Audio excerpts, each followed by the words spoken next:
Hi నమస్తే, welcome to iDream media. నేను మీ రొద్దం శ్రీనివాస్. తెలంగాణ సంస్కృతిలో ఆట పాట మాట గొప్ప స్థానం ఉన్నది. తెలంగాణ సంస్కృతిలో అలాగే జానపదానికి కానీ, లలిత కళలకు కానీ, జానపద కళాకారులకు కానీ గొప్ప స్థానం ఉన్న ఒక సంస్కృతిని మనం తెలంగాణలో చూస్తాం. ఒక సామాజిక సమస్య కాకపోవచ్చు, లేకపోతే చారిత్రక సంఘటనలు కావచ్చు, ఏదైనా సరే ప్రజల సమస్యలను మాటలు పాటలు రూపంలో అందరికీ తెలిసేలా చేయడంలో, తెలంగాణ ఉనికిని చాటడంలో ఇక్కడ కళాకారులు ఎప్పుడూ ముందుంటున్నారు. అలాంటి కళాకారుల్లో, నవతరం కళాకారుల్లో ఇప్పుడు మనకు సనత్ జయసూర్య ఒకరు. సనత్ జయసూర్య ఇప్పుడు మనతో ఉన్నారు. నమస్తే జయసూర్య గారు. జయసూర్య గారు, ఫస్ట్ ఆఫ్ ఆల్ మీ పేరు సనత్ జయసూర్య, శ్రీలంక క్రికెటర్ నేమ్ కదా? సో ఈ పేరు మీ ఒరిజినలా లేకపోతే ఏదైనా స్టేజ్ నేమా? లేదు సార్, నా ఒరిజినల్ నేమే. మా నాన్నకి ఆ బ్యాట్స్మెన్ అంటే బాగా ఇష్టం. మా ఇంట్లో అందరు క్రికెట్ పిచ్చోళ్ళు అనమాట. ఓకే. సో వాళ్ళు బాగా చూసేది. మా నాన్నకి ఆ ప్లేయర్ బాగా ఇష్టం కాబట్టి నాకు ఆ పేరు పెట్టుకున్నారు. అట్లా చిన్నప్పుడు మా నాన్న అమ్మ ఇద్దరు కలిసి ఆ పేరు పెట్టారు, సనత్ జయసూర్య అని. చాలా యూనిక్. ఇంటి పేరు కూడా మార్చేశారా? లేదండి, మా ఇంటి పేరు పెందోట. ఓకే. పెందోట మా ఇంటి పేరు. మా పూర్తి పేరు చూస్తే పెందోట సనత్ జయసూర్య అన్నమాట. సో అంత పెద్ద నేము అక్కడ కూడా హాజరుల పట్టికలో కూడా పట్టదు కాబట్టి జనరల్ గా మా సార్ ఏం చేస్తున్నట్టు ఇంటి పేరు డెఫినెట్ గా ఉండాలి కదా. సో అప్పుడు పెందోట సనత్ అని చెప్పి జస్ట్ చిన్నగా దాన్ని కుదించి రాసిర్రు. అది ఆధార్ కార్డ్ లో ఉంటది, ఓన్లీ పెందోట సనత్ అని ఉంటది. కాకపోతే తర్వాత నా పేరు మాత్రం కంప్లీట్ గా మా నాన్న పెట్టింది సనత్ జయసూర్య కాబట్టి నేను ఎక్కడ వెళ్ళినా నేను అదే చెప్పుకుంటా. మా నాన్న కూడా చెప్పకపోతే కోపడేటోడు అనమాట. పూర్తి పేరు చెప్పాలి, పూర్తి పేరు చెప్పాలని. ఆధార్ కార్డు, స్కూల్ సర్టిఫికేట్ పెద్ద విషయం కాదు కదా. అవునవును. సో ఆయన పెట్టిండు కాబట్టి నేను అదే పేరు కంటిన్యూ అయిపోయింది. మీ పేరెంట్స్ మీరు ఒకరేనా కొడుకు లేకపోతే? లేదు, తమ్ముడు ఉన్నారు. మీ తమ్ముడు పేరు కూడా ఇట్లా ఏదైనా క్రికెటర్ పేరు పెట్టారా? లేదు, ప్రమోద్ తన పేరు. ఓకే. ప్రమోద్ మహాజన్ అని చెప్పి పెట్టారు ఫస్ట్. కాకపోతే ఓన్లీ ప్రమోద్ అని చెప్పి పిలుస్తూ ఉంటాం. ఏదో మహాజన్ అంటే అది ఎందుకు పెట్టాల్సి? అదేదో యాక్చువల్గా అసలు ఆ పేరు అంటే బాగా ఇష్టం ఉండి ప్రమోద్ మహాజన్ చెప్పి పెడదామని చెప్పి అనుకున్నాను. బీజేపీ లీడర్ ఉండేలో నాకు ఐడియా లేదు. కాకపోతే ప్రమోద్ అనేది మాత్రం లాస్ట్ కి ఫైనల్ అంతే. ఈ ఆటలు పాటలు ఈ మాటలు వీటి పట్ల మీకు ఎప్పుడు ఆసక్తి ఏర్పడింది? అసలు ఎలా వచ్చారు ఈ సాంస్కృతిక రంగంలోకి? అంటే చిన్నప్పటి నుంచి పక్క పొంటి మొత్తం మా ఇండ్లల్లో అంతా ఆధ్యాత్మిక వాతావరణం బాగుండేది. ఏది కరీంనగర్? కరీంనగర్ కేశవపట్నం విలేజ్ మాది. ఓకే. సో ఆ విలేజ్ లోపల ఏంటంటే టెంపుల్స్ ఉండేది. మా ఇంటి పక్కన హనుమాన్ టెంపుల్, శివాలయం ఉండేది. సో ఇక పక్కకున్న వాళ్ళు స్వాధ్యాయ గీతా పారాయణాలు, భజనలు అని చెప్పి వాళ్ళు వెళ్ళేటోళ్ళు కాబట్టి వాళ్ళతో పాటు మేము కూడా పోయేటోళ్ళం అన్న. మేము కూడా పోయి అక్కడ ఇక కూర్చొని పాటలు పాడేటోళ్ళము, వినేటోళ్ళము. సో అట్లా పాట అలవాటైంది. ముందుగా భజన ద్వారా మాకు పాట అలవాటైంది. దాని తర్వాత పొంగ ఎట్లా అంటే మేము చదువుకునేటువంటి సందర్భంలో తెలంగాణ ఉద్యమం ఉవ్వెత్తునున్నది, చాలా తీవ్ర స్థాయిలో ఒకటి ఉన్నది. సో నేను చదువుకున్నది ప్రైవేట్ స్కూల్లో. ప్రైవేట్ స్కూల్లో అప్పుడు ఆయన మా హెచ్ఎం సార్ ట్రస్ట్ మా అధ్యక్షుడు ఉండే అక్కడ జిల్లాకి, శ్రీనివాస్ రెడ్డి గారు అని చెప్పి. ఆయన తెలంగాణ ఉద్యమంలో పార్టిసిపేట్ చేస్తూ స్టూడెంట్స్ ను కూడా అందులో భాగస్వామ్యం చేసేది. ఆ క్రమంలో మేము కూడా పోయినాం ఆయనతోటి. మమ్మల్ని తీసుకొని పోయేది చాలా వేదికల మీద, వందల వేదికల మీద మేము పాటలు పాడినాము, ఉపన్యాసాలు ఇచ్చినాము. వాళ్ళు రాసిచ్చేది, మేము పాడేది, చదివేది. అట్లా అలవాటు అయిపోయింది. ఉద్యమంలో మేము కూడా అంత చిన్న వయసులో కూడా పాలు పంచుకునే ఒక సువర్ణ అవకాశం మాకు అప్పుడు దక్కింది. సో మేము అట్లా ఆ క్రమంలో ఈ సామాజిక ఉద్యమాలకు సంబంధించిన అది అంటింది అన్నట్టు అక్కడ. అట్లా దాని స్పర్శ అనేది అక్కడ తగిలింది.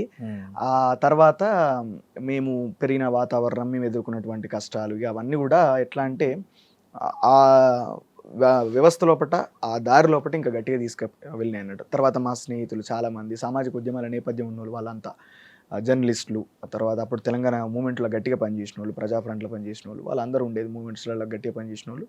సో వాళ్ళకు ఆ నేపథ్యం ఉన్నది కాబట్టి వాళ్ళు కూడా అదే ఆలోచన విధానంతో ఉండేది. వాళ్ళు కూడా మాకు చెప్పేది.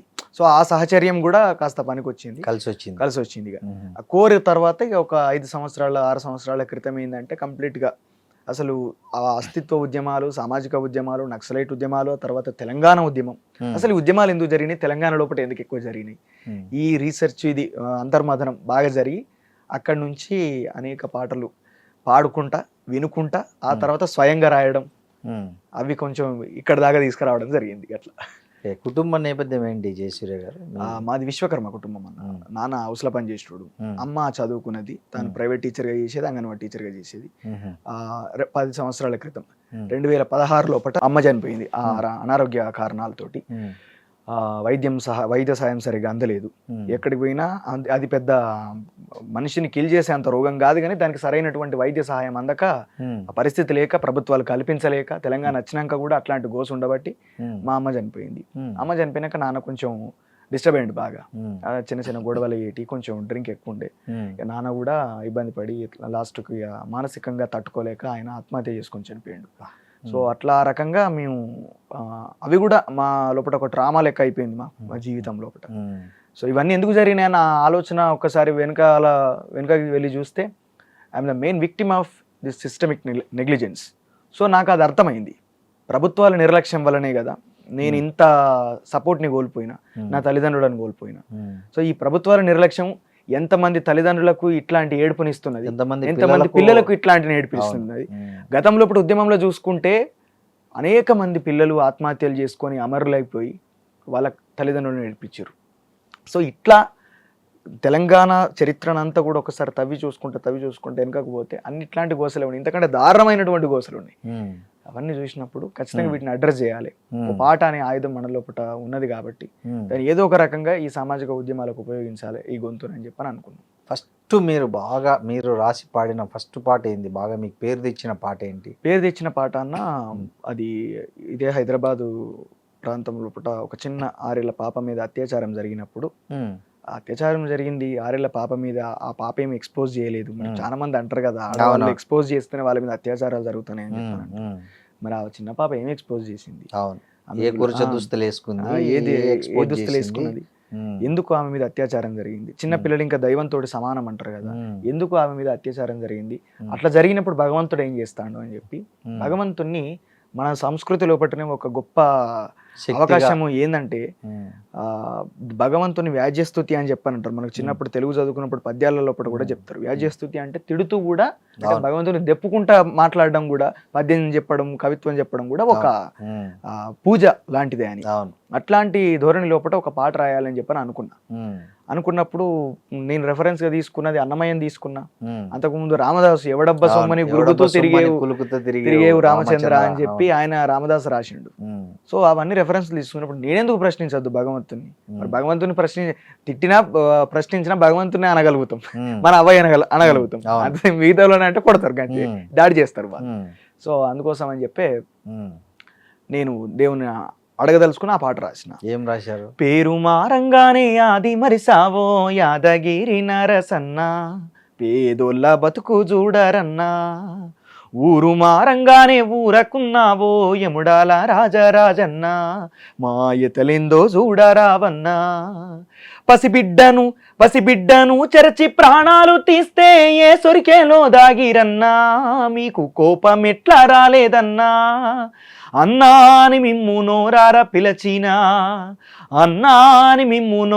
పిలచిన సెల్లెల్ల నోళ్ళల్ల మన్ను గొట్టి పూజలందుకుంటిరి, పేరు మారంగానే ఆది మరిసావో యాదగిరి నరసన్నా, పేదోళ్ళ బతుకు చూడరన్నా, పసివాడి కష్టాలు చూడలేక పెద్ద స్తంభము నుండి ఊడిపడ్డావంట, హిరణ్యకశపుని ఈరగొట్టి గోటితో పేగులు పెకలించినావంట, బద్దలు కొట్టవేమిరా స్తంభం, ఏమిరా ఇంత పాపం, చిన్నారి చేసేమి నేరం, ఎందుకురా మాకింత శాపం, కొత్త గుడిని చూసుక మురిసేవో, ఆ కొత్త గుడిని చూసుక మురిసేవో, బండరాళ్ళల్లో బంధివైనావో, పేరు మారంగానే ఆది మరిసావో యాదగిరి నరసన్నా, పేదోళ్ళ బతుకు చూడరన్నా, రాజన్నా నీకు కోడేను గడితే కుక్కల కొడుకుల పుట్టించినావే, గొడ్డురాళ్లకు బిడ్డలనిచ్చి బొందల గడ్డకు సాగనంపావే, కన్న కొడుకునే తెగనరికి నోడివి నా కొడుకులనెందుకిడిసినవు, కామున్నే బూడిద చేసినోనివి కామాంధులను చెయ్యవెందుకు, ముక్కంటివన్నా బిరుదెందుకయ్యా, నువ్వు ముక్కంటివన్నా బిరుదెందుకయ్యా, తెరవబోనియా కన్నెందుకయ్యా, పేరు మారంగానే ఆది మరిసావో యాదగిరి నరసన్నా, పేదోళ్ళ బతుకు చూడరన్నా. ఈ పాట అప్పుడు చాలా అద్భుతంగా రాశారు, అద్భుతంగా పాడారు కూడా. ఆ రకంగా అట్లా పాట రాసినాం. అది చాలా ప్రజాదరణ పొందింది పాట. చాలా గొప్పగా ప్రజల లోపలికి వెళ్ళిపోయింది పాట. బాగా మొట్టమొదటిసారి నాకు పేరు తెచ్చినటువంటి పాట ఆ పాట. ఆ తర్వాత మీ కెరీర్ ఎలా మొదలైంది? ఎట్లా? ఆ తర్వాత నేను అంటే నా కెరీర్ లో చాలా పనులు చేసిన. నేను డ్రైవర్ గా పని చేసిన. ఆ తర్వాత డ్రైవర్ అంటే దేనికి? కార్ డ్రైవర్ గా పనిచేసిన. కార్ డ్రైవర్ 2018 ఆ ప్రాంతంలో కార్ డ్రైవర్ గా పనిచేసిన. అంటే క్యాబా లేకపోతే ఎవరికైనా వ్యక్తులు? అడ్డ మీద పెట్టుకునే బండ్లు ఉంటాయి కదా, 4-7 బండ్లు ఉంటాయి వాళ్ళందరికీ. సో అట్లా నేను ఒక బండికి అట్లా డ్రైవర్ని, హైదరాబాద్కి కరీంనగర్కి అట్లా ట్రిప్పులు కొట్టే డ్రైవర్ అన్నట్టు. అట్లా కొన్ని రోజులు పనిచేసిన. ఆ తర్వాత అది వర్కౌట్ కాలేదు. ఆర్కెస్ట్రా సింగర్ గా పనిచేసిన. అది నచ్చలేదు ఆ పరిస్థితి. సింగర్ గా పోయి పాటలు పాడేది. ఆ వాతావరణం నచ్చలేదు నాకు. నచ్చలేదు, బయటకు వచ్చేసిన. మళ్ళీ దాని జోలికి పోలే. ఆ తర్వాత పాటలు పాడడం, భజన కార్యక్రమాలలో ఎక్కువ పాల్గొనేది. అట్లా పోయినా. దాని తర్వాత నువ్వు మాట్లాడతావు కదా, నువ్వు మంచి మాట కూడా బాగానే ఉన్నది కదా, మీడియా ఫీల్డ్ లో ఏదైనా ప్రయత్నం చెయ్యి అని చెప్పి కొంతమంది సజెస్ట్ చేసి ఎంకరేజ్ చేస్తే హైదరాబాద్కి వచ్చిన అన్న. ఇక్కడ హైదరాబాద్ లో అందులో పనిచేసిన. ఈ మీడియా ఫీల్డ్ లోపల కూడా కొన్ని రోజులు పనిచేసిన. ఎక్కడ? సంవత్సరం ఏఎన్ఆర్ స్టూడియోస్ అని చెప్పి ఒకటి కొత్త స్టూడియో అది పెట్టుండే, అందులో పనిచేసిన. దాని తర్వాత తులసి చంద్ గారి దగ్గర పనిచేసిన. తులసి చంద్ గారు నాకు మంచి పుషప్ ను కూడా ఇచ్చిర్రు. ఇది వాస్తవానికి మొట్టమొదటిసారి నన్ను నా మాటను ప్రపంచానికి పరిచయం చేసింది ఆమె. అంతకుముందు వరంగల్ లోపట ఈ కంప్లీట్ గా ట్రాక్ మేకింగ్ అంటే సాంగ్ కంపోజ్ చేయగలుగుతాను. నా పాటలు నేనే మ్యూజిక్ చేసుకుంటా మొత్తం. పాట ఏదైనా యాప్ వాడతారా? సాఫ్ట్వేర్ అంటే ఇప్పుడున్నటువంటి దానికి, ఇప్పుడు జనరల్ గా రికార్డింగ్ కి మనం ఉపయోగించే సాఫ్ట్వేర్ సంబంధించిన పని మొత్తం నాకు వచ్చు. 2 సంవత్సరాలు దాని మీద నేను నేర్చుకున్నా. ఒక నంగునూరు నాగరాజు గారు అని చెప్పి వరంగల్ లోపట ఒక స్టూడియో ఉండేది, శారదా స్టూడియోస్ అని చెప్పి. ఆ స్టూడియోలో 2 సంవత్సరాలు నేనున్నా. అక్కడ ఉన్నప్పుడు ఆయన కంప్లీట్ గా నాకు ఆ వర్క్ నేర్పించిండు, అది నేర్చుకున్నా. దాని తర్వాత ఇప్పుడు పాట రాసి పాడి మ్యూజిక్ ట్రాక్ నేనే మేకింగ్ చేసుకొని, నేనే రికార్డింగ్ చేసుకొని, కథ, స్క్రీన్ ప్లే, డైరెక్షన్ ఆ రకంగా అట్లా అనేక మంది నాకు ప్రోత్సాహం ఇచ్చిరన్న. చాలా మంది ప్రోత్సాహంతో ఈ స్థాయి లోపల నిలబడగలుగుతున్నా అంతే. ఈ ఫ్యామిలీ మీకు మ్యారీడా? అన్మ్యారీడ్. ఏంటి పెళ్ళి ఇప్పుడే వద్దనుకున్నారా? సెటిల్ అయ్యే ఇప్పుడు అవసరం లేదు, ఇప్పుడు వద్దనుకున్నా. చాలా హ్యాపీగా ఉన్నా నేను. అంతేనా? హ్యాపీగా అంటే అది కామెడీగా జీవితంలో తప్పకుండా ఒక సహచర్య అవసరమే. కాకపోతే మంచి దొరకాలి, మంచి నాకెంత 28 సంవత్సరాలు 29 సంవత్సరాలు ఉంటాయి అంతే. కాస్త ఇంకో 5 సంవత్సరాల దాకా పనిచేయాల్సింది ఉన్నది, చేయాలన్నటువంటి ఆలోచన ఉన్నది. సో ఆ విల్ పవర్ ఉంది కాబట్టి. ఏమన్నా భవిష్యత్తులో ఈ ప్రాజెక్టులు చేయాలని ఏమన్నా టార్గెట్ పెట్టుకున్నారా? అట్లేం లేదు అన్న. సమస్యల మీదనే నిరంతరం మనం పాట అయినా మాట అయినా ఉపయోగపడాలని చెప్పి అనుకుంటూ పోతున్నా. సో పర్టికులర్ అన్ని పర్టికులర్ నా దృష్టిలో ప్రతి సమస్య ప్రధానమైనటువంటి సమస్యని. కాకపోతే సమస్యకు పరిమాణం ఉంటుందని చెప్పి నేను భావిస్తా. ఆ సమస్య పరిమాణాన్ని బట్టి మనం మాట్లాడాలని చెప్పానంట. ఆ సమస్య ఒక చాలా చిన్నది అని చెప్పానంటే అక్కడున్న వాళ్ళు మాట్లాడితే బాగుంటుంది కదా, సెటిల్ చేసి పరిష్కారం అవుతుంది అని చెప్పని అనుకుంటే అక్కడ నడుస్తుంది. లేదు దాన్ని సాధ్యం కాదు అనుకున్నప్పుడు అది ఇంకా లార్జర్ లెవెల్లో వెళ్ళాలి, చాలా మందికి తెలియాలి అని చెప్పని అనుకుంటాం. ఈ సోషల్ మీడియా మీ కెరీర్ని మలుపు తిప్పిందని చెప్పొచ్చా? వాస్తవంగా ఎలా? సోషల్ మీడియా లోపలనే నా మాట మొట్టమొదటిసారి బయటకు వచ్చింది. సో సోషల్ మీడియాలో చాలా మందికి నేను ఇంతకంటే ముందు తెలుసు. అంటే మీలాంటి వాళ్ళకి పరిచయం కావడానికంటే ముందు సోషల్ మీడియాలో చాలా మందికి తెలుసు నా మాట ద్వారా. దాని తర్వాత పాట ఎప్పుడైతే హిడ్మా మీద నేను చేసినటువంటి పాట, హిడ్మా తల్లి మీద, ఆమె ఆ ముసలామెను చూసినప్పుడు చాలా మంది దుఃఖపడ్డారు. నాకు కూడా బాధ అనిపించింది ఆమె పరిస్థితి చూసి. ఆమె ధైర్యాన్ని, ఆమె తెగింపును, శివంగి లాంటి ఆమె నడకను చూసి ఆ అక్షరాలు పుట్టి ఆ పాట రాస్తే అది కొన్ని లక్షల కోట్లాది మంది ప్రజలకు చేరిపోయి. సరే, మా ప్రేక్షకులకు కూడా ఒకసారి ఆ హిడ్మా తల్లి మీద రాసిన పాటను పాడి వినిపించండి. తప్పకుండా అన్న. గాలికి గాయం కానే కాదు, నిప్పుకు చెదలే పట్టబోదు, నీటిని ఎవ్వడు కోయలేడు, భూమిని ఎవ్వడు దాచలేడు, వీరులు తారలై నింగినున్న పోరాటమన్నది ఆగబోదు, ఆ వీరయోధుని గన్న అమ్మ పుంజి కంటి నీటి చుక్కల నుండి పుడతారులే మళ్ళీ వేల యోధులు, పుడతారులే మళ్ళీ వీర యోధులు, పాశమన్నము తిన్న కౌసల్యకు పుట్టినాడంట శ్రీరాముడు. ఆకలి కసి మీద కన్నీళ్లతో మింగినావో చంద్ర నిప్పులను, నిప్పులే గర్భాన దాగినాయో అగ్గి పిడుగులా బయటికొచ్చినాడో. డొక్క నిండని బక్క పెయ్యి నుండి బొక్క బరిసె నంది పుట్టినాడో. దశకంఠుని వంటి దండాకారణ్యము దగ్ధమైపోతుంటే చూడలేక, దశకంఠుని వంటి దండాకారణ్యము దగ్ధమైపోతుంటే చూడలేక, ఎదిరించి ఒరిగిన వాసంత నీలి మేఘనాథుడే నీ కొడుకు, మేఘనాథుడే నీ కొడుకు. గాలికి గాయం కానే కాదు, నిప్పుకు చెదలే పట్టబోదు, నీటిని ఎవ్వడు కోయలేడు, భూమిని ఎవ్వడు దాచలేడు. ఈ పాట రాయడం జరిగింది. చాలా అద్భుతంగా ఉంది, సాహిత్యం కూడా మామూలుగా లేదు. గాలికి గాయం కాదు, నీటిని ఎవరు కోయలేరు. చాలా అద్భుతమైన సాహిత్యం. Thank you. బాగా డెప్త్గా ఉంది భావన. అంటే నిప్పుకు చెదలు పట్టబోదు అనే పదం ఆల్రెడీ ఆ ఉంది వాక్యం కానీ ఉంది. బట్ ఈ గాలికి గాయం కాదు అనేది కొత్త ప్రయోగం యాక్చువల్గా. అంటే ఆ నిప్పు తర్వాత పంచభూతాలని తీసుకున్నా. ఓకే. సో ఇది ఎట్లా చేస్తే బాగుంటది అనేది నా అంతర్మదనం జరిగి అప్పుడు మైండ్ లోపల. ఓకే. ఈ పాట కూడా బాగా పాపులర్ అయింది కదా. చాలా అసలు ఇదే బాగా. ఈ మధ్య ఖమ్మం జిల్లా వెలుగుమట్ల మీద కూడా ఒక పాట పాడినట్టు, ఈ ఎక్కువ సామాజిక సమస్యల మీద రాసి పాడుతున్నారు. ఎప్పటికీ ఎక్కువ కాదు, రాసేదే ఎక్కువ. ఈ వెలుగుమట్లకు కూడా వెళ్ళారా మీరు? వెలుగుమట్ల కూడా అంటే వెలుగుమట్లకు వెళ్ళే మూమెంట్ లోపల ఏం జరిగిందంటే, ముందు పృథ్వీరాజ్ అన్న, తర్వాత మన తొలి వెలుగు రఘు, వీళ్ళందరూ కూడా వెళ్ళినప్పుడు ఆ సమస్య అనేది బయటకు వచ్చింది. ఆ సమస్య బయటకు వచ్చినప్పుడు ఏం జరుగుతుంది అని చెప్పి చూసినాం. వాళ్ళ కరెంటు లేదు, నీళ్లు లేవు, ఆ పిల్లలందరూ కూడా ఇబ్బంది పడుతున్నారు. వాళ్ళు చెప్తున్నారు, మాకు మేము చదువుకుంటాం, మాకు హోంవర్క్ చేస్తలేరు అని చెప్పి మా టీచర్లు మమ్మల్ని కొడుతున్నారు, కాకపోతే ఇక్కడ కరెంట్ లేదన్న విషయం వాళ్ళకి ఎట్లా చెప్పాలి మేము అని చెప్పని వాళ్ళ బాధ వాళ్ళు బయటికి చెప్పారు. చెప్పిన తర్వాత చాలా అహంకారంతో వాళ్ళ ఇండ్లన్నీ కూడా 2 రోజుల లోపల అధికారులు అందరూ కూడా వచ్చేసి అక్కడ మొత్తం కూడా ఒకటే ఏకకాలంలో ఖమ్మం జిల్లాలో ఉన్నటువంటి జేసీబీలను మొత్తం కూడా తీసుకొచ్చి అంటే ఎక్కువ టైం తీసుకోకుండా ఆ భూమిని ఆక్యుపై చేయాలనే ఉద్దేశమా కొంతమందిది? ఇప్పుడు అక్కడ ఉన్నటువంటి తుమ్మల నాగేశ్వరరావు కావచ్చు, పొంగులేటి శ్రీనివాసరెడ్డి కావచ్చు, వీళ్ళందరూ కూడా బడా వ్యాపారవేత్తలు. వాళ్ళ రాజకీయ నాయకుల కంటే మంత్రుల కంటే ఎక్కువ కూడా వాళ్ళు వ్యాపారవేత్తలు.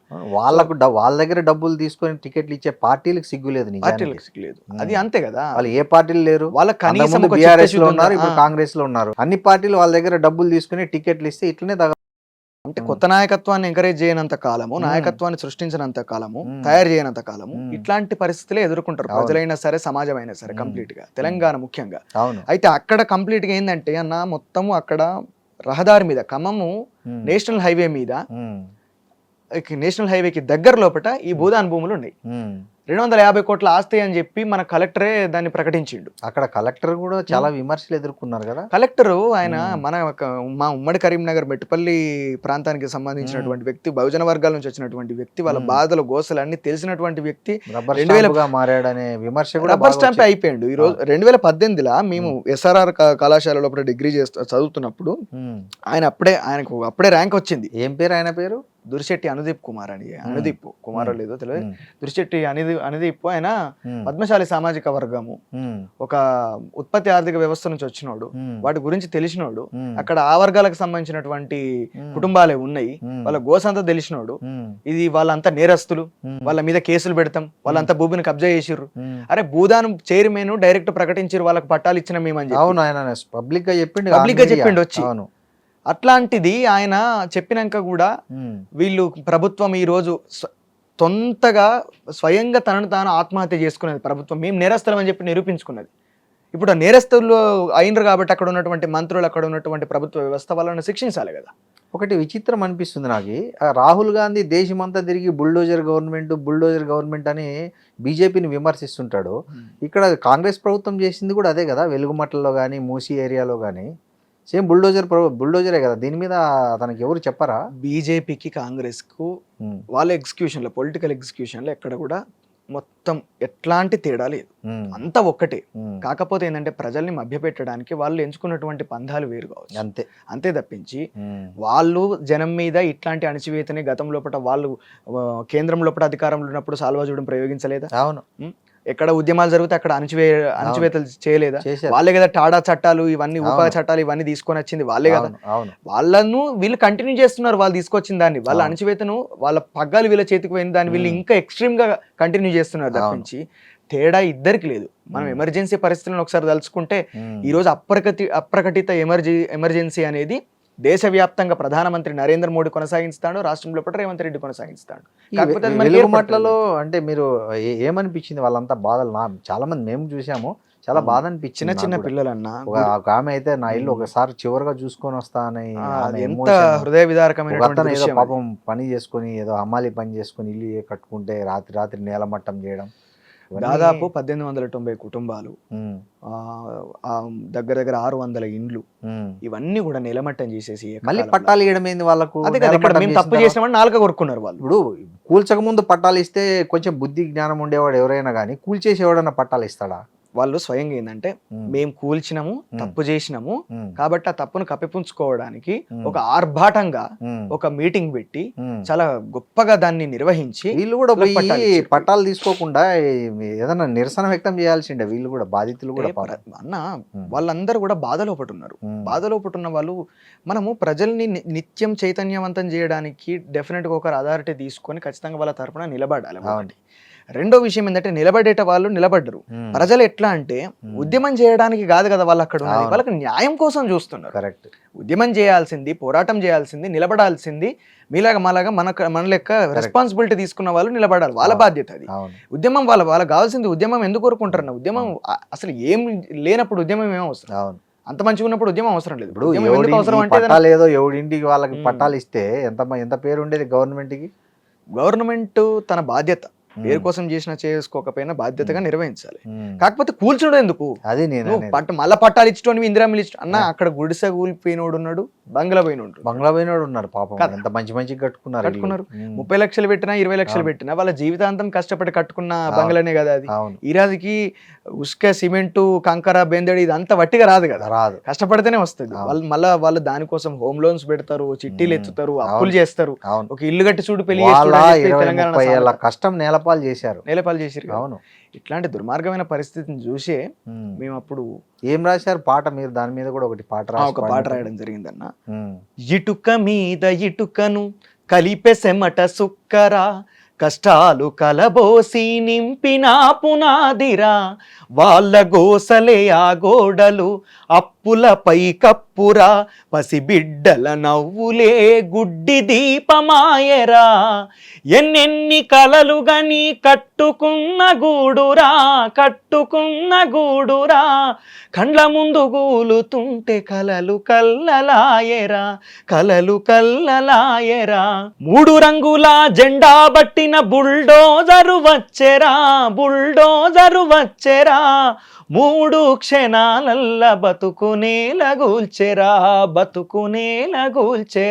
ఆ కంచుకోటలో కమ్యూనిస్టులే బందీలైపోయెరో, కబ్జా కోరుల కాళ్ళ కింద ఖమ్మం నలిగిపోయెరో, కన్నీరు పెడుతుంది ఖమ్మం మెట్టు కదలి రండనో అన్నా కదలి రండనో, భూదాను భూముల పేదొల్ల గుండెలు అరుస్తున్నాయో మనల బిలుస్తున్నాయో, వెలుగుమట్లపల్లి జనుల బతుకుల్లో చీకట్లు నింపే రాజ్యము, వెలుగుమట్లపల్లి జనుల బతుకుల్లో చీకట్లు నింపే రాజ్యము, కబ్జా కోరుల చేతుల్లో మన తెలంగాణ ఆగము, కన్నీరు పెడుతుంది ఖమ్మం మెట్టు కదలి రండనో అన్నా కదలి రండనో, భూదాను భూముల పేదోళ్ళ గుండెలు అరుస్తున్నాయో మనల బిలుస్తున్నాయో. ఈ పాట రాసినామన్న. అప్పుడు ఈ పాట రాసినాకైనా వచ్చారా కమ్యూనిస్టులు అక్కడికి? కమ్యూనిస్టులు ఇంతవరకు వాళ్ళకు కంప్లీట్ గా ఒక కంచు కోట లెక్క ఉమ్, రాష్ట్ర వ్యాప్తంగా తెలుగు రాష్ట్రాల్లో మొత్తం కూడా ఖమ్మం కమ్యూనిస్టుల అంటేనే యొక్క అవును. పరిస్థితే ఉమ్, చాలా దుర్మార్గమైనటువంటి పరిస్థితుల లోపల ఉన్నది. ఆ పార్టీ యొక్క ఉమ్, ఉనికి అనేది ప్రశ్నార్థకం అయిపోయినటువంటి ఉమ్, పరిస్థితుల ఉమ్, లోపల ఖమ్మం లోపల మాత్రం మొన్న ఉమ్. మున్సిపల్ ఎలక్షన్ లోపల, అంతకుముందు పంచాయతీ ఎలక్షన్ గెలిచారుగా మొన్న కూడా గెలిచిర్రు, ఉమ్, చాలా గొప్పగా గెలిపించారు. ఉమ్, అయినప్పటికీ కూడా ఉమ్, ఆ ప్రజలు ఉమ్. మేము పేద వర్గాల పార్టీలు మా ఈ పేదల తరపున నిలబడతాము, మరి ఉమ్. భూ పోరాటాలు చేసింది మేమే కంప్లీట్ గా అని చెప్పి చెప్పుకుంటారు కదా అవును. కమ్యూనిస్టులు. ఉమ్, మరి వాస్తవాన్ని కూడా చేసింది వాళ్ళే. ఉమ్. కమ్యూనిస్టుల లోపల చాలా గొప్ప నాయకులు, సిపిఎం సిపిఐ ఈ పార్టీ ఈ విషయంలో ఎందుకు వాళ్ళు స్పందించకుండా సైలెంట్ అయిపోయారు? ప్రభుత్వాలతోటి కుమ్మక్కైనప్పుడు, ప్రభుత్వాలతోటి తానా అంటే తందానా అన్నట్టుగా ఒక మిత్రపక్షంగా ఉన్న తర్వాత ఉమ్, ఏ రకంగా వాళ్ళు స్పందిస్తారన్న? ఉమ్. ఎట్లా స్పందిస్తారు? కనీసం సిపిఎం కానీ సిపిఐ కానీ వాటి అనుబంధ సంఘాలు కానీ నోరెత్తలే. అసలు ఎంత చావచచ్చి అంటే నోరెత్తుడు అంటే మేము జెండాలు పట్టుకొని నిలబడ్డాము, అన్ని పార్టీల లెక్క మేము కూడా పోయి వాళ్ళకు సంఘీభాగం ఇది కాదు. ఒక గట్టి పోరాటము, అసలు సమర్థవంతమైనటువంటి పోరాటము, ప్రజల తరపున నిలబడి వాళ్ళకి న్యాయం జరగాలని చెప్పి ఎవరు జెండా పట్టుకొని నిలబడాల్సింది. రాలే. కాకపోతే వాళ్ళు చేయలేదు. అది బాధ అనిపించింది. ఫెయిల్యూర్. ప్రజలకు ఉన్న ఆ కాస్త విశ్వాసం పోయేలాగా బిహేవ్ చేస్తున్నారు. అట్లనే అది మాకు ఇప్పటికీ బాధ. కుమ్మెర మల్లన్న జాతర విషాదం కూడా యాక్చువల్గా వాస్తవం. అక్కడ కూడా చాలా పెద్ద ఎత్తున, అది వాస్తవం ఏందనేది మనకు తెలియదు కానీ అక్కడ కూడా ఇంత చేస్తే కమ్యూనిస్టుల నుంచి రెస్పాన్స్ లేదు. అవును. అంటే ఇక్కడ అస్తిత్వ పోరాటాలని కుల పోరాటాలుగా, లేకపోతే కులం మీద జరిగినటువంటి దాడిని పరువు హత్య అని చెప్పి మనం మాట్లాడతాం. పరువు హత్య కాదు, ఉన్మాదంగా చేసింది కులోన్మాద హత్యలు, కులోన్మాద దాడులు అవన్నీ. అవును. ఇప్పుడు ఇదే గొడవ అనేది ఒక రెడ్డికి మధ్య జరిగితే మాట గల్లలు పట్టుకునేటోళ్ళు కావచ్చు, రాజకీయంగా కొట్లాట పెట్టుకునేటోళ్ళు కావచ్చు. నువ్వు కాల్తోటి తన్నే అంత దుర్మార్గమైనటువంటి ఆలోచన నీకు వస్తుంది అని చెప్పారంటే నీ మనసు లోపట, నీ హృదయం లోపట, మైండ్ లోపట ఎంత వివక్ష ఉంటే నువ్వు కాళ్ళతోటి తన్ని చంపేంత స్థితికి నువ్వు దిగజారుతావు. ఉన్మాదం అనేది ఎంత వెరితల. యాక్చువల్ గా రెడ్లు కూడా శూద్రులే. అది వాళ్ళకి అర్థం కావాలి. అంటే ఇప్పుడు ఇక్కడ ఉన్నటువంటి ఆర్థిక పరిస్థితి, సామాజిక పరిస్థితులుగానే పరిగణిస్తారు వాళ్ళని కూడా. వాళ్ళేమి ఇది వ్యవసాయదారులే కదా, వ్యవసాయదారులు శూద్రులుగానే పరిగణిస్తారు వాళ్ళు. కానీ ఆ స్పృహ లేకుండా అది నిజంగా బాధాకరమైన, చాలా దారుణమైనటువంటి సంఘటన. ఇప్పటి వరకు వాళ్ళకి న్యాయం జరగాలి.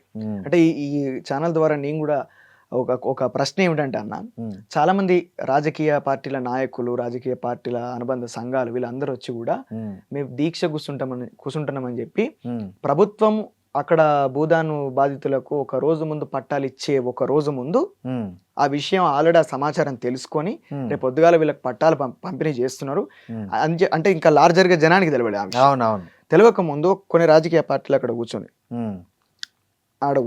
రాజకీయ నాయకులు మేము నిరవధిక దీక్ష చేస్తున్నామని చెప్పి ప్రకటించి కూర్చున్నారు. మరి ఇదే నిరవధిక దీక్ష కుమ్మెర బాధితుల కోసం ఎందుకు కంటిన్యూ చేయలేదు? కుమ్మెర బాధితులకు న్యాయం జరిగే వరకు మేము నిరవధిక దీక్షకు కూర్చుంటామని చెప్పి ప్రకటించి ఎందుకు కూర్చోలేదు? వాళ్ళకు న్యాయం చేయడానికి ఎందుకు మళ్ళీ ఇప్పుడు ఈ సగం పోరాటాలు చేస్తున్నారని చెప్పి మేము ప్రశ్నిస్తాం. ఇది ఒకటే ప్రశ్న.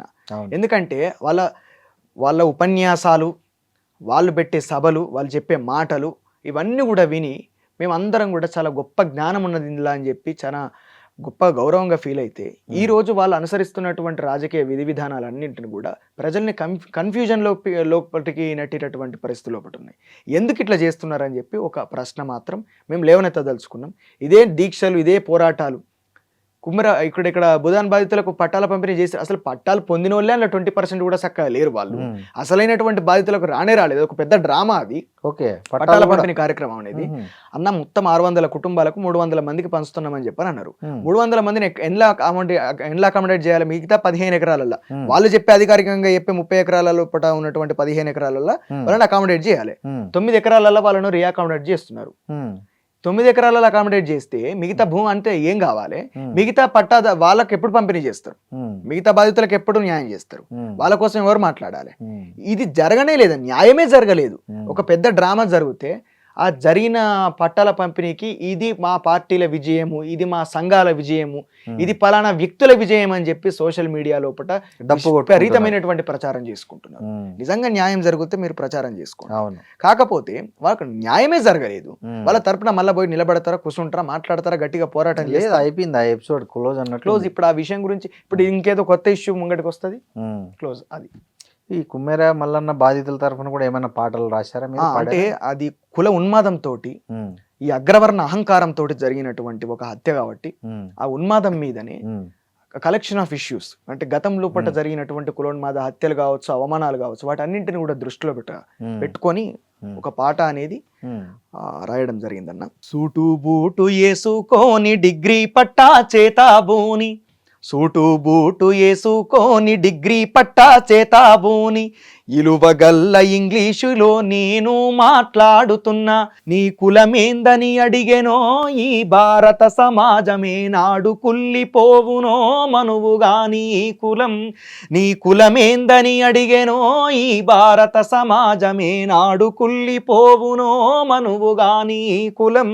ఆ చదువుకునే పోరగాండ్లు పల్లె ఇడిసి పట్నామేగి, చదువుకునే పోరగాండ్లు పల్లె ఇడిసి పట్నామేగి, హాస్టల్లా సీటు రాక అదే కొంపల ఉందామంటే, హాస్టల్లా సీటు రాక అదే కొంపల ఉందామంటే, మీ కులమేందని అడిగెనో ఈ భారత సమాజమే నాడు గుల్లిపోవునో మనువుగాని ఈ కులం, మీ కులమేందని అడిగెనో ఈ భారత సమాజమే నాడు గుల్లిపోవునో మనువుగాని ఈ కులం.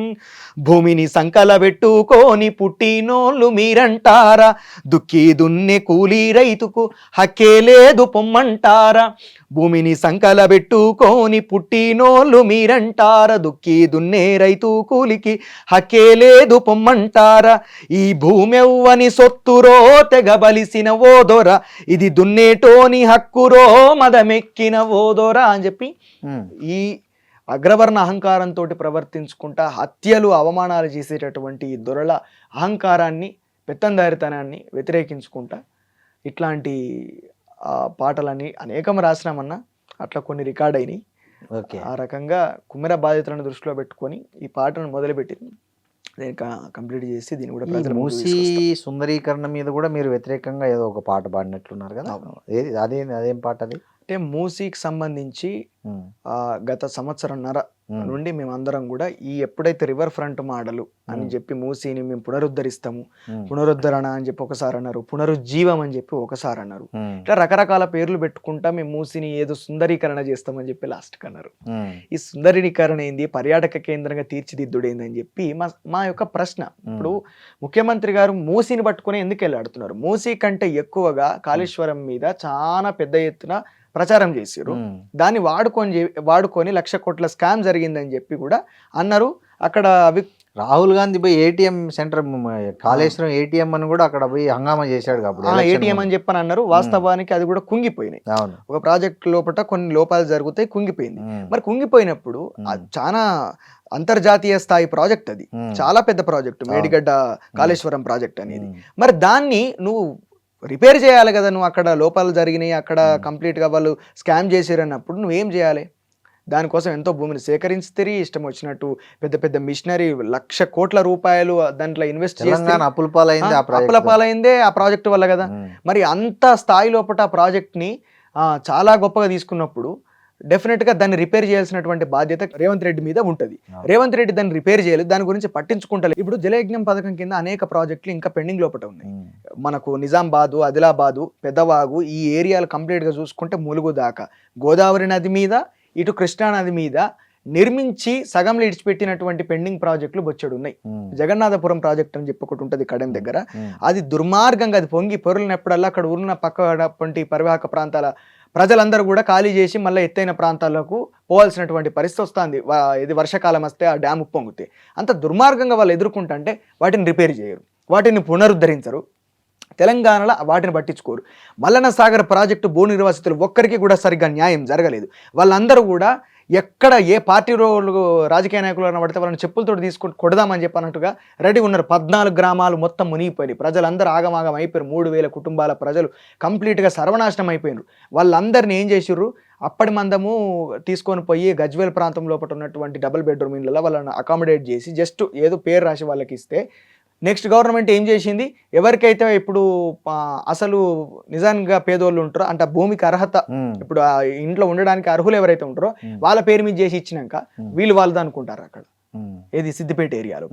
ఇంత దుర్మార్గమైనటువంటి పరిస్థితులు ఉన్నాయి. వీటి గురించి పట్టించుకోడట కానీ పర్యాటక కేంద్రంగా మూసీ నదిని అభివృద్ధి చేసే పరిస్థితి ఉందన్న కంప్లీట్లా ఈ ఉస్మాన్ సాగర్ హిమాయత్ సాగర్ దాటిన తర్వాత మూసీ నది మొత్తం పురాణ పూల్ కాంచెలు మొదలు పెడితే చౌటుప్పల వరకు మొత్తం కూడా అంత ఇండస్ట్రియల్ ఏరియా. ఎందుకు అనుకుంటున్నారు మీరు? ఎందుకు రేవంత్ రెడ్డి ఏం తెలివి లేకుండానే ఈ పని చేస్తున్నట్టు అనుకుంటున్నారు? తెలివి లేకుండా ఎట్లా చేస్తే చాలా తెలివిగలడు రేవంత్ రెడ్డి, మరి చాలా గొప్ప తెలివిగల రియల్ ఎస్టేట్ వ్యాపారి, దందా చేయడానికి ప్రయత్నం అంతా. అతనికి ఏమొస్తుంది మూసీని సుందరీకరిస్తే? మూసీని సుందరీకరణ, మూసీ నది పరివాహక ప్రాంతం లోపల ఉన్నటువంటి భూములకు వాల్యూ పెరుగుతుంది కదా ఖచ్చితంగా, అది పర్యాటక కేంద్రంగా అభివృద్ధి అయితే సిమెంటిఫికేషన్ చేసిన తర్వాత బ్యూటిఫికేషన్ అన్న జస్ట్ ఏం లేదు, ప్లాస్టిక్ పువ్వులు లెక్క మనం పెట్టుకుంటాం కదా ప్లాస్టిక్ పువ్వులు చెట్లు పెట్టినట్టు దాన్ని లోపట ఉన్నటువంటి పూడికలు తీసి దాన్ని పునరుజ్జీవం చేయడట, గాని మూసినది మునుపటి లెక్క చేతితోటి తీసుకునేటట్టు చేయడట, దానట పునరుజ్జీవం చేస్తాడు, సుందరీకరణ చేస్తాడట. అంటే సిమెంటిఫికేషన్.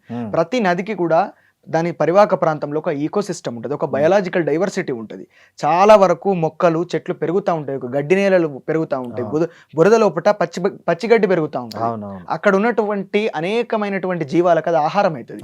సో ఒక డైవర్సిటీ ఏర్పడుతుంది, అక్కడ ఉన్నటువంటి చుట్టూ ప్రకృతిని కూడా అది సస్యశ్యామలం చేయగలుగుతుంది.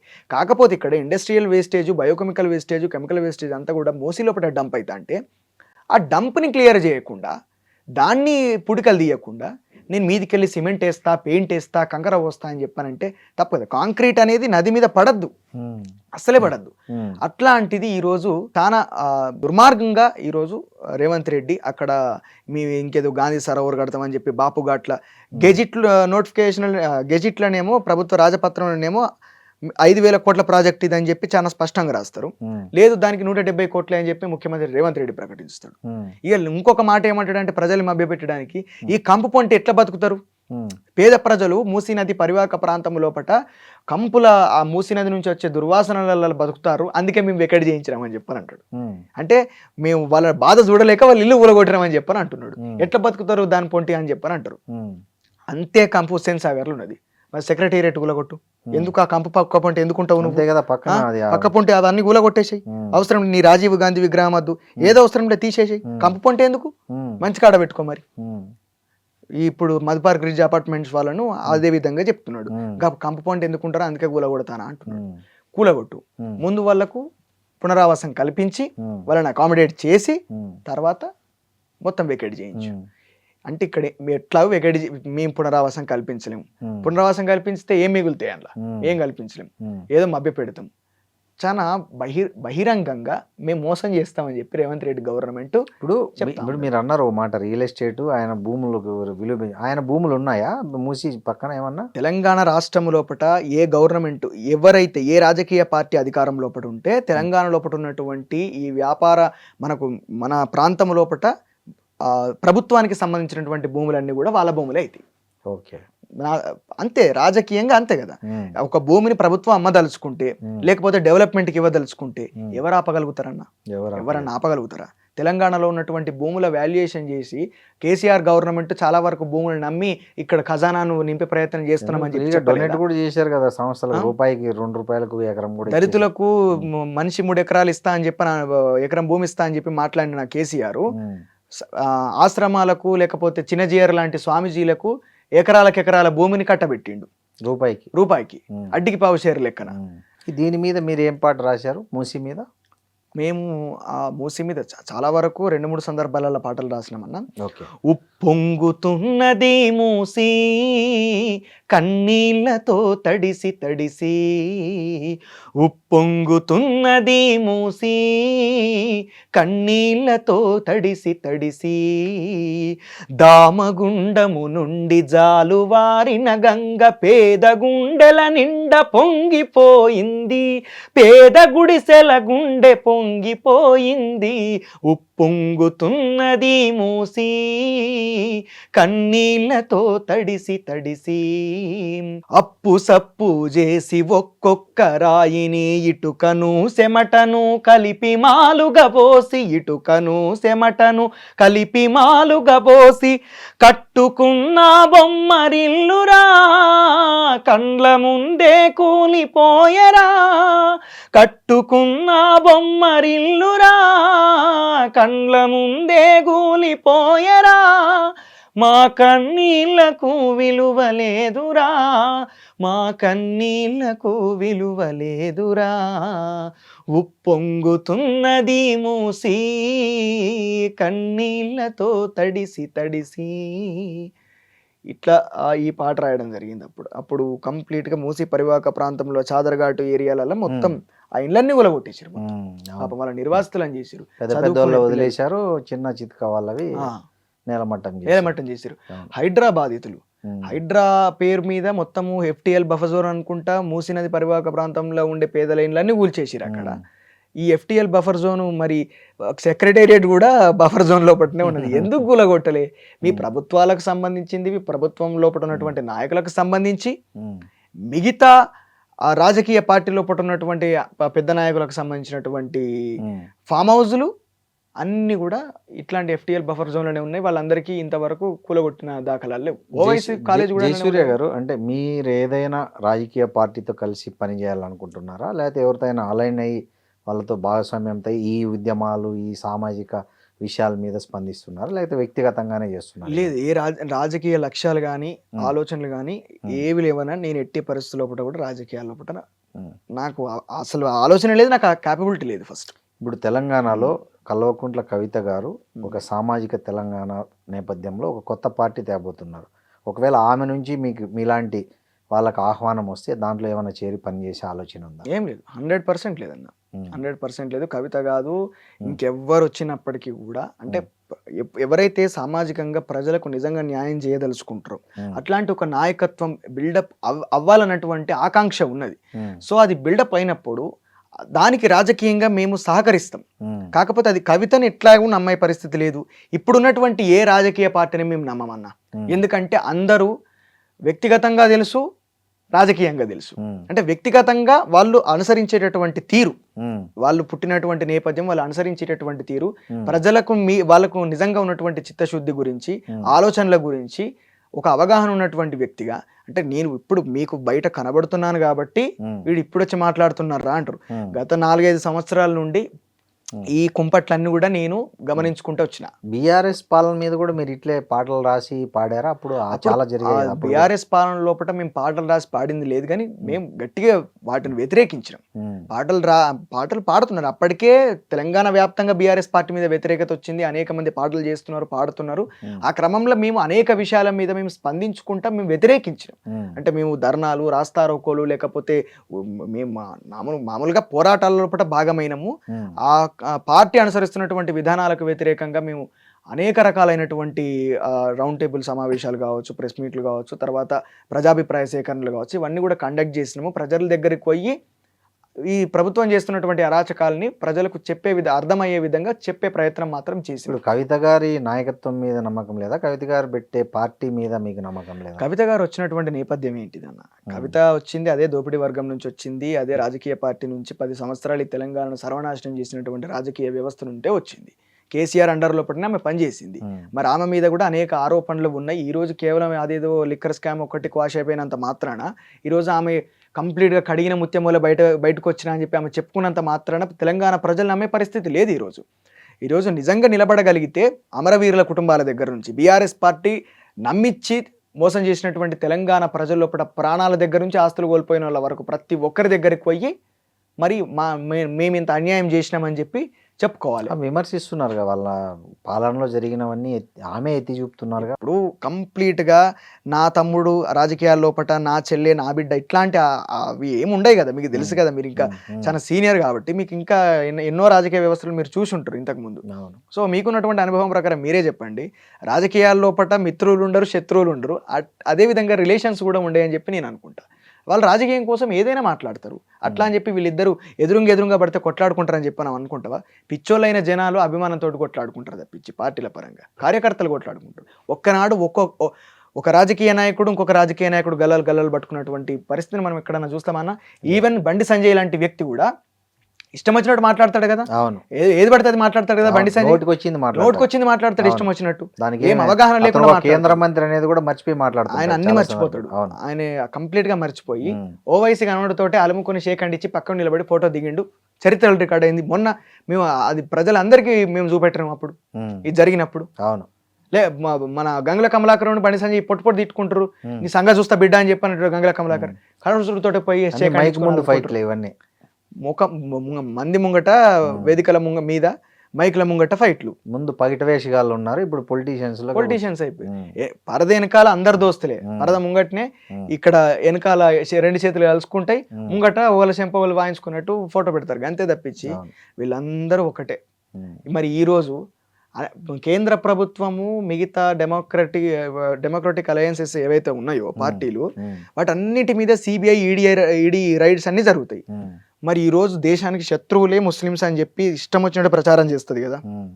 మరి ఎందుకు ఒక మత ప్రాతిపదికన పెట్టినటువంటి ఓవైసీ పెట్టినటువంటి ఎంఐఎం పార్టీకి సంబంధించినటువంటి నేతల మీద కావచ్చు, వాళ్ళ అన్యాయాలు ఆయన ఏం అక్రమాలు చేయలేదేమో కదా, ఆయన ఏం దొరకలేదు. అది ఆయన అక్రమాలు చేసిండో లేదో మోడీకి తెలుసు, మోడీ అక్రమాలు చేసిండో లేదో ఆయనకు తెలుసు. వీళ్ళిద్దరు మంచి మిత్రుడు, బీజేపీ ఎంఐఎం లోగడ మంచి మిత్రులు వీళ్ళు. అందుకోసమే ఆయన కాపాడతాడు, ఆయన కాపాడతాడు రాజకీయంగా. సో ఆ రకంగా వాళ్ళు ఒక మంచి అండర్స్టాండింగ్ తోటి ఉన్నారు కాబట్టి ఈ దేశంలో ఈ ఎగ్జిక్యూషన్ అనేది వర్కౌట్ అయింది. జయసూర్య గారు ఒకటి చెప్పండి ఆనెస్ట్గా, తెలంగాణలో మీరు బాగా అభిమానించే గాయకుడు ఇప్పుడు బతికున్న వాళ్ళలో ఎవరు, బాగా అసహించుకునే గాయకుడు ఎవరైనా ఉన్నారా మీకు? అట్లా ఏముండదు అన్న, అంతేనా? అందరి ఇష్టమే. కాకపోతే విమర్శ అంటే కొంతమంది స్పందించట్లేదు, స్పందించాల్సిన విధంగా స్పందించారనే కొంచెం వ్యతిరేకత ఉండొచ్చు కదా మీకు. అంటే మనము ఒక బ్యాడ్జ్ తగిలించుకోవద్దు, ముందుగా తగిలించుకున్నామంటే దానికి కట్టుబడి ఉండాలి.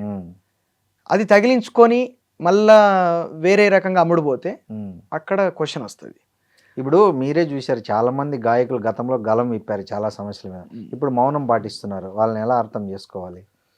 అది ఈవెన్ ప్రతిపక్ష పార్టీలో ఉంటూ కూడా, నేను పేర్లు చెప్పాను కానీ, ఒక పార్టీ లోపలికి వెళ్ళిపోయిందంటే ప్రజా కళాకారుడుగా అతను అప్పుడే చచ్చిపోయినట్టు అంతే. ఇక ఒక పార్టీయో అమ్ముడు పోతేనో, ఒక వ్యక్తికో, ఒక పార్టీకో, ఒక రాజకీయ వ్యవస్థకో అమ్ముడు పోయిండు అని చెప్పానంటే ప్రజా కళాకారుడుగా అతను కళాకారుడుగా బతుకున్నాడు. ప్రజా కళ వేరు, కళ వేరు. ప్రజా కళాకారుడుగా అతను చనిపోయాడు అంతే. కానీ అతన్ని లాగి జుట్టు పట్టుకొని లాగి నువ్వు తప్పి చేసినావు, నువ్వు ఇట్లా లంగ దొంగ అని చెప్పానంటే అసలు లంగలు దొంగలు నిడిచిపెట్టి కళాకారులు అంటే ఏమొస్తుంది? ఎవరి పోటుకు అందరూ కళాకారులు కేవలం ఏదో మనం చేద్దాము, ఇక్కడ మొత్తం ప్రపంచం సృష్టిద్దాం అని చెప్పి రారనగా ప్రతి ఒక్కరు వాళ్ళ పొట్టకూటి కోసం వస్తారు అంతే. వాళ్ళ జీవన వృత్తి అన్నది, పాట పాడే గొంతు అనేది ఏ పాటనైనా పాడుతుంది. కాకపోతే మీ ప్రజా కళాకారులం అని చెప్పి ప్రజల్లో ప్రచారం చేసుకొని ముద్ర పెట్టుకొని వచ్చి నువ్వు అమ్ముడు పోతే అప్పుడు తప్పైంది. ఆ తప్పును యాక్సెప్ట్ చేసి సైలెంట్గా ఉంటే ఓకే. ఇప్పుడు ఎవరిని ప్రత్యేకంగా విమర్శ చేయాల్సినటువంటి అవసరం లేదు. కళాకారులను విమర్శ చేయొద్దన్న నా ఉద్దేశంలో. ఏ కళాకారుని కూడా మనం విమర్శ చేయాల్సినటువంటి అవసరం లేదు. ఎందుకంటే ప్రజా కళాకారులు అని చెప్పుకోకుండా అయిపోయా అంతే, అక్కడి వరకే. అదొక కాషన్ వాళ్ళకి ఇస్తే అయిపోతుంది. ఎందుకంటే గతం లోపట బువ్వలేక మనకి ఇప్పుడు అన్ని ఏసీలు ఉన్నాయి, ఇట్లా కూర్చుంటున్నాము, ఫ్యాన్లు, మనకు అన్ని సౌకర్యాలు ఉన్నాయి. ఏ సౌకర్యాలు లేకుండా టెంట్ల కింద పడుకుంటా, రోడ్ల మీద పడుకుంటా, వరండాలలో పడుకుంటా, ఎక్కడికి పోతే అక్కడ ఓ గొంగడేసుకొని లేకపోతే ఓ చెద్దరు కప్పుకొని దోమలల్లా, ఉడకపోతల, చలిలా, ఎండల, వానల తడుచుకుంటా తెలంగాణ ఉద్యమం కోసం పనిచేసిన వాళ్ళు ఈ కళాకారులంతా, వీళ్ళందరూ కూడా చాలా గొప్పగా పనిచేశారు. కాబట్టి వాళ్ళ యొక్క కాంట్రిబ్యూషన్ని అవమానపరచొద్దు అన్నటువంటి ఉద్దేశంతో అందులో గోరేటెంకన కాంచెలు మొదలు పెడితే చిన్న కాలు గజ్జగొట్టే కళాకారుని వరకు ప్రతి ఒక్కరు కూడా తెలంగాణ ఉద్యమం కోసం స్వచ్ఛందంగా వాళ్ళు ఏమీ ఆశించకుండా పనిచేసారు. కుదిరితే వాళ్ళకి న్యాయం జరగాలి అని కోరుకోవాలి. ఎవరికొకరికి పోయి ఎక్కడ వాళ్ళు అక్కడ ఉన్నారంటే ఇట్టడన్నా వాళ్ళకి న్యాయం జరుగుతుందని చెప్పి మనం వాళ్ళ మీద జాలిపడాలి. ఎందుకంటే ఒక్కొక్క కళాకారుడు ఎంత గొప్ప కళ ఉన్నప్పటికీ కూడా ఆదరణ లేక, అవకాశాలు లేక, వ్యసనాలకు బానిసైపోయి దుర్మార్గమైనటువంటి పరిస్థితులల్లా కనీసము కుక్కచావు అంటారు కదన్న, అనామకుడిగా చచ్చిపోయి మెట్ల మీద పడి, రోడ్డు మీద పడి చచ్చిపోయినటువంటి కళాకారులు, గొప్ప కళాకారులు చాలా మంది ఉన్నారు. మరి అట్లాంటి పరిస్థితి రావాలని చెప్పి ఏ కళాకారుడు అనుకుంటాడు? కాకపోతే ఏంటంటే ఒక ముద్ర వేసుకొని రావద్దు. వచ్చినప్పుడు నేను పలానా ఇగో నా గొంతు గింతే, నా గింతే పడుతుంది అని చెప్పి అని అనుకుంటే ఓకే, నేను ఇట్లా ఎరక తింటా అని చెప్పానంటే ఓకే, అక్కడి వరకే. అతను అవమానించాల్సినటువంటి అవసరం లేదు. ఎట్ ద సేమ్ టైం నేను ప్రజల కోసం మాత్రమే పాట పాడతాను వచ్చినప్పుడు ఇక జోకుడు పాటలు పని చేయాలి అంతే. ఆ ఒక్క హెచ్చరిక మాత్రం తప్పించి వాళ్ళని పర్టికులర్గా వాళ్ళ పేరు చెప్పి వాళ్ళని అవమానించి అసలు దొంగలు నిడిచిపెట్టి మనం మైక్లను ఏం చేస్తాము, స్పీకర్లను ఏం చేస్తాము, టేప్ రికార్డు పాట వినిపిస్తుంది, దానికి టేప్ రికార్డుని ఎత్తేస్తే ఏమవుతుంది? అంతేనా? అది ముక్కలైతే తప్పించి అంతే. థ్యాంక్ యూ జయసూర్య గారు. చాలా Thanks అన్న. మంచి ఇంటర్వ్యూ. మా ప్రేక్షకులకు చాలా మీ గలంతో, మాటతో, పాటతో అలరించారు. సంతోషం. థ్యాంక్ యూ అన్న, థ్యాంక్ యూ సో మచ్. మీరు కూడా ఇంత మంచి వేదిక మీద చాలా విషయాలు మాట్లాడి చర్చించే అవకాశం కల్పించినందుకు మీ ఐడ్రీమ్ మీడియా కూడా ఖచ్చితంగా మీ ప్రేక్షకులకు మీకు నమస్కారం అన్న. Thank you. And for more videos, Please subscribe to iDream. Please subscribe to iDream. Please subscribe iDream. And please subscribe to iDream. For more videos, subscribe to iDream. please like, share, and subscribe to the channel. Congratulations, iDream. Subscribe to iDream. Subscribe to iDream. So subscribe to iDream Media.